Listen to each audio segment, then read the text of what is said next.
এখানে কে ডাকলো? ঠাম্মি তো ওদের সাথে দিদিভাইকে সম্পর্ক রাখতে বারণ করেছে। দিদিভাই, ঠাম্মির আদেশ না মেনে তুমি তোমার ভাই বোনদেরকে এই বাড়িতে ডাকলে? না মানে আমাদের কাউকে তো কিছু বলনি। আর আপনাদেরও বলিহারি, এত বড় একটা ঘটনা ঘটার পরও আপনাদের কোনো লাজ লজ্জা নেই নাকি? হ্যাঁ, দিদিভাই শ্বশুর বাড়িতে চলে এলেন, তাও আবার বিনা নিমন্ত্রণে।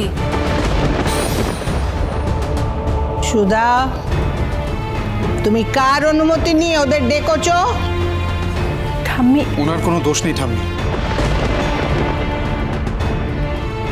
আমি ওদের ডেকেছি।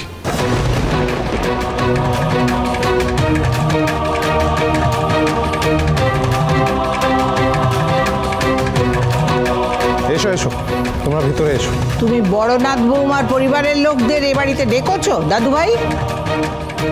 হ্যাঁ ঠাম্মি।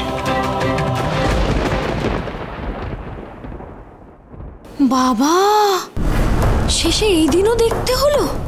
তা দাদা ভাই, তুমি দিদি ভাইয়ের জন্য ঠাম্মির বিরুদ্ধে গেলে? আমি ঠাম্মির বিরুদ্ধে যাইনি। আমি দাদু ভাই, তুমি জানো তো বড়নাথ বৌমাকে আমি কি শাস্তি দিয়েছি আর কেন শাস্তি দিয়েছি? আমি সবটাই জানি ঠাম্মি। বড় ঠাম্মির পুষ্পরাগের নেকলেসটা ওনার বাড়ির একজন চুরি করেছিল বলে তুমি ওনাকে নিজের বাপের বাড়ি যেতে বারণ করেছিলে। এই তো, সবটাই তো মনে আছে। তারপরেও কিন্তু সুধা তো তোমার আদেশ অমান্য করেননি ঠাম্মি। আজকে রাখির দিনেও তোমার কথা রাখতে উনি নিজের ভাইদের রাখি পড়াতে নিজের বাপের বাড়ি যাননি।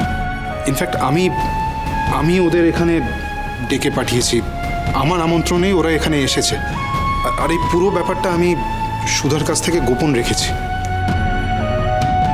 তুমিই তো বলতে যে অন্যায় করেনি তার শাস্তি পাওয়া উচিত না। না না তেজ, তোর কিন্তু একবার মায়ের কাছ থেকে অনুমতি নেওয়া উচিত ছিল। অনুমতি আমি নিইনি ঠিকই, কিন্তু এই পরিবারের কোনো নিয়মও ভাঙিনি। না আসলে তেজ আমাদের ডাকলো তো, তাই ওর কথা তো আমরা মানা করতে পারি না আর কি।